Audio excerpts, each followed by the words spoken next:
Hi, hi. Shane here, Land 67.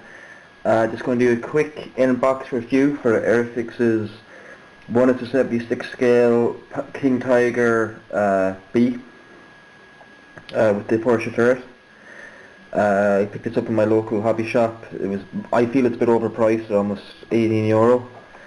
Comes with just the standard starter pack stuff, as in the glue and the brush and stuff. All that's going in the bin bar of the brush, which I'll use for weathering and maybe for cleaning out the airbrush. So that's just the boxer, quite nice. It's a bit glossy, so it's reflecting the light back. It looks a little nice. This is a new kit. Came out, actually when did it come out? It came out sometime anyway, in the last year or so. I think it came out 2 years ago. Your markings are at the back of the box, so the markings aren't included in the instructions around the back, so do not throw out the box. Do you know what I mean? So sometimes you might be tempted to with a box like this, because once you open it you can't reseal it for some stupid reason. So the markings are for a King Tiger, belonging to the 503rd Heavy Panzer Battalion in Normandy, which I think they had 14 machines operating around the time of the landings, and they were involved in the defence of Caen and in Operation Epsilon and Goodwood, I believe. They lost most of their machines very early on in the battle. I think they're down to one within a few days, because they lost a massive amount of their equipment in several bombing raids and naval strikes. And there's actual, from what I've been reading up on these to try to get an idea about where the unit operated, from their staging area in, I can't even pronounce it, Cagny, C-A-G-N-Y, however you pronounce that, some weird French, little small little town outside Caen. They got plastered by RAF and Royal Navy and the US Navy stuff. I think it was probably Royal Navy that hit them. So much so that this is like a 6 to 8 ton tank or something like that. They were rolled over and the blast half buried them in in craters and whatnot. Okay, I'm rambling a little bit. So yeah, the decals, as I say, are a bit simple. It's just Tiger 113, turret number 113, and the Balkan Cross, so that's it. On the plus side, they are the decals, which I'll pull up now. And as you'll see yourself, there's a very small little decal sheet, instructions. So here are your decals, and these are in fact printed by cartograph. So these should be great quality. Nice, a little bit of gloss, but it won't really matter once you put a few coats of clear or coats of clear or whatever else you're using, or gloss varnish. Instructions are simple. Again, your Airfix kind of I can't be arsed come up with good instructions type of layout. Information here, just a small 2 little paragraphs worth, nothing crazy, and this model builds up in 16 steps. So pretty awkward. Right. There's not a lot in this kit. My impressions on opening it were, yes, there are some very fine details, but there are also some kind of they did things that kind of made life difficult on us, and also took away from the it takes away some of the detail from the model, I think, but I'll get into that as we go on.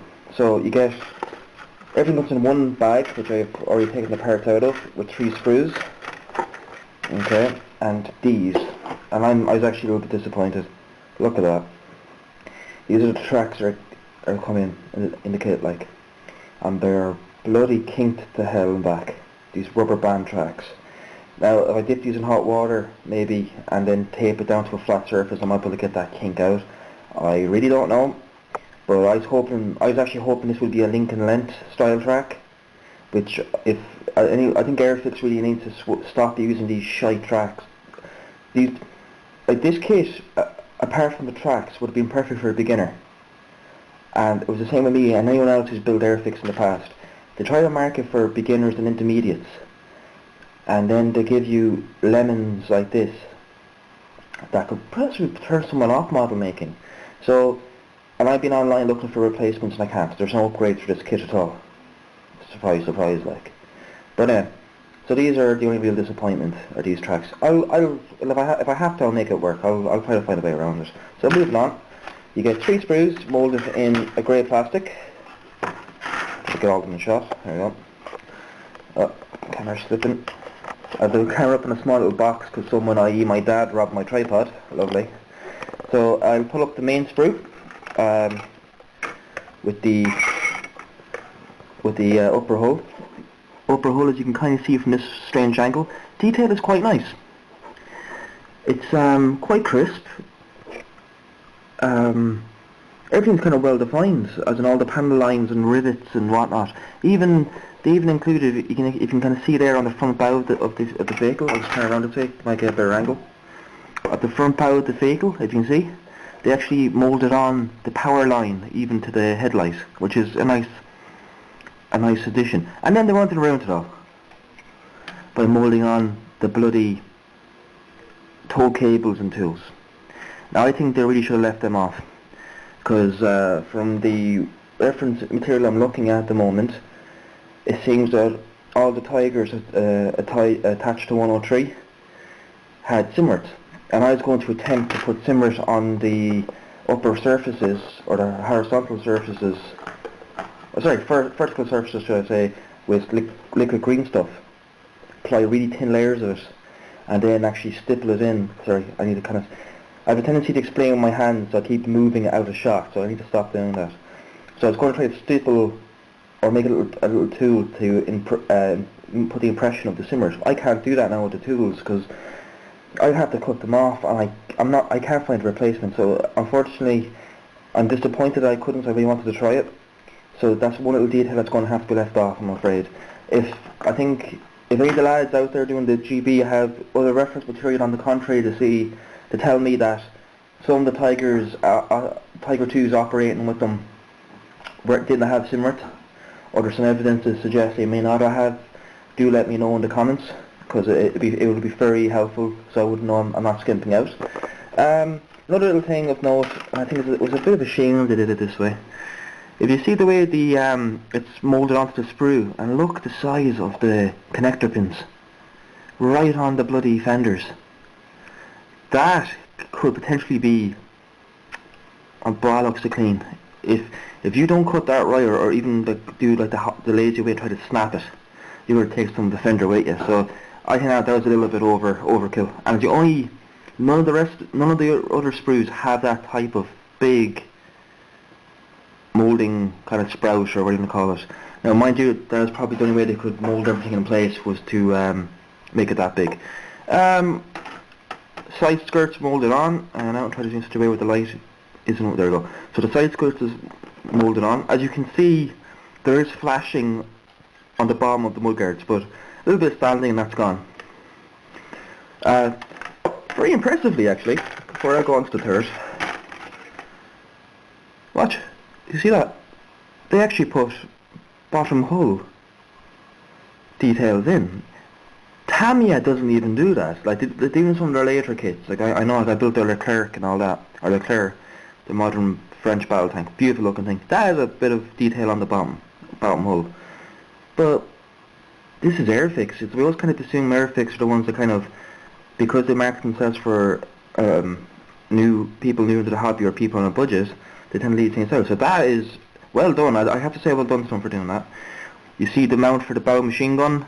And this is unusual, actually. I'll be interested to see how this works. Do you see this T bracket here? Yeah, that. Well, that connects onto the main gun, and that's your elevation and depression. I've never seen it done like that before. Normally it's moulded in situ, like 2 little tabs will come out at the end of the barrel. So that may or may not be a problem. And on a good note, the barrel is one piece. So you can see there's moulded in one piece. That's nice. A little bit of cleanup will be required just to cut it off the sprue. The brackets, or the gun brake, or the muzzle brake, is in 2 parts. As you can see where my finger is here, that's the other part. I can't come in too close, lads, because I'll end up losing focus. So I'm kind of explaining it as best I can. The toe or the jack. The jack is a bit simplified and it seems a bit overscaled as well for 176 scale. The turret, okay, the turret is nice. Some nice detail, everything is well picked out. Commander's hatch can be opened or closed, nice. Very smooth though, there's no texture at all. So you might want to add that if you wish. Again, you can open up the rear access hatch for the ammunition and whatnot and the escape hatch. So that's good. Again, that's the first sprue. So it's not bad. I don't want to be too critical on this kit because this is a welcome improvement to the other kits. Okay. Now we do second sprue. We'll start here with the running gear. As you can see, the running gear is molded all in place, which sometimes I prefer, I don't prefer. I can find doing torsion bars a bit annoying because you can get a vehicle that won't sit properly on a flat surface because you're trying to get them all to line up and you're doing it one at a time. But this is again nice detail here. The drive sprocket mounts are nice, but I don't know if you can see, but there are a lot of pin marks on this. Now they will be hidden, but there are ones directly, you know, there are ones there's 3 major ones at the top here running down, and I don't think any amount of mudding up is going to hide that, so that's going to have to be filled. Moving on, it's some other turret parts of the mantlet. They're oriented the right way around. So the mantlet, what's that called? The gun cover, the cowling, isn't it? Oh, there, right, I can't think. So that's the turret front. Sorry, turret front. That is the mantlet. Sorry, okay. So that's the big snout mantlet. Also included on this sprue is the rear deck. As you can see, everything again is molded on, like the towing horns and the wooden block, which I would have thought it would have been better for them not to mold it on, but see, they'd probably see that if it was a young modeler, such small parts on such a small scale would break too easily. The exhausts are quite nice actually. Now they're not hollow, but you can drill that out easy enough. They're nicely detailed. Again, I know this camera doesn't do a lot of justice, but I can see I'm kind of telling from the detail point of view that it's quite nice. These little large bolts are for the road wheels. They lock them in place. These are nice. There's a very subtle amount of flashing at the bottom of these to put about 2 seconds of cleanup. Fine. Hatch is quite nicely done. I haven't a clue what the hell that's meant to be. I hope that's probably inside the turret for the not for the traverse, for the elevation depression of the gun. Now that is nice. I wish I could show that there. The light. The main light, the Necton light, or the hell they're called. That is quite nicely done. I'm impressed with that. That's the ring for the turret, or for the cupola. It seems a bit overscaled, but should be fine. No etch or anything as you'd expect would be in this. These are meant to be the grille covers for the engine. They are solid. Some very fine mesh moulding is done on it. But I have a feeling after a layer or two of paint, that's going to be lost. The bump covers, or the protector covers for the exhaust are nicely done actually. Toe cable, or toe points are also nicely done. So yeah, okay, and then the third sprue and final sprue is the running gear. And the running gear, not much to say here. Very little flash. Actually, there's no flash on these. This is quite well done. Injection pin marks in the inner faces of these, but again, that doesn't matter because no one's going to bloody see it. And if anyone does want to go looking for it, they're gobs. Deserve only nothing but a slap. But actually, wait, there is a little bit of flash on the sprocket here, watch. Unfortunately, you can't see it, and I can't bring it up without losing focus. But there is a little bit of flash in between the drive teeth. So that's what comes in this kit.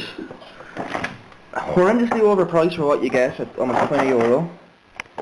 So that's what's like that's like $28 to almost $30 for that. Do not freak out. That is not Airfix's doing. That's just the place where I bought it. They're an art and a hobby chain, and they mark up some things and they mark down other things. And it's just because they thought, oh, it comes with two sets of They come with they comes with a paintbrush, a big tube of glue down, like you're mad to ever try to use, and 2 little pots of paint that we can add extra tenner almost onto it. My impressions is I'm kind of on the fence. There are some nice details. Like I can't fault Airfix for the quality of the kit. It is quite well done. Especially especially all their newer stuff is quite well molded. Much sharper, much crisper. Panel lines are well defined, if at times a little bit overdone, as in a bit too deep, over scale. I have their ME110 that herself told me that I should get when I asked for her price. She's a great eye for models, and I'll be doing a review of that soon enough, and you'll see what I mean. Like, the panel lines are a little bit too deep, but I actually think that's a good thing, because I'll take washes so well and it'll draw attention. So from a weatherer's point of view, which any armour modeler really is, who goes into aircraft and knows whether the balls out of their aircraft anyway, that's a good thing. You know, some traditionalists will get their knickers in a twist over that, but I won't. So yeah, I think it's a pretty good kit. I'm looking forward to getting stuck into it. The tracks are the biggest letdown, really. They are the biggest letdown. I can probably see myself having to staple these together and then hide the joint up in the fenders here, and the mudguard. Or if it's really shit, sorry, I'm trying not to curse too much now, which is a bit of a challenge for me. I might have tried to have it in such a way that it's been hit by a previous aircraft, because it's going in for my GB, and I'll have the tracks kind of after unraveling on the ground. I kind of want to have this vehicle kind of more or less intact just before it gets hit up by the Typhoon, which I'll be reviewing next, as we're going in for a Normandy style. I'll be putting this into a diorama which will actually depict the RAF coming in to hit 103 Heavy Panzer Battalion as they were moving out towards Caen on the evening of June 6th, June 7th. Because anyone who knows their history on D-Day, the Panzer divisions weren't released until after 2 o'clock in the afternoon. So by the time that they were moving through Caen, which is the main objective for Monty's 2nd Army, and he had Canadians, Free French, and or did he? He had Canadians and British units under his command anyway, and Caen was the main target, and they wanted to take it within the first day of the landing, so it'll take them 3 weeks to do it, because the 3 armoured divisions, basically an armoured division and 2 infantry divisions, including the Hitler-Juden, who was under Kurt Meyer. I didn't know that actually. Kurt Meyer had the Hitler-Juden, 12 Hitler-Juden, which were basically 16, 17-year-olds fanaticals, but also very well trained soldiers, because they've been bred since they were 6 years old to fight, and they did horrendous damage. And also it was in this battle you have those famous incidents like Philip's Bocage and Kames Wood. I'd actually love to do Kames Wood. That's when the Royal Ulster Volunteers, one of the Irish regiments from Northern Ireland, well it is an Irish regiment if you like it or not, basically had to traverse, I think it was almost two miles of open ground under fire. And I've always wanted to try to model that. You know, that'd be a very interesting project. Anyway, I'm baffling. So, so it's a good little kit. I wouldn't say it's a great little kit. If the tools were molded off and the tracks were Lincoln length, it would have been a great kit. So it's a good kit. Just the only thing I'd be aware of is the tracks. If you don't care about not adding your own simrats or anything like that, then it's a good kit. Just watch out for the tracks, and we'll see how they fare out as we kind of get stuck in later on. Okay, this video has gone on way too long for what it is, but I just hope you have a good idea what you get. Thank you so much for looking. Stay safe, and I'll talk to you all soon.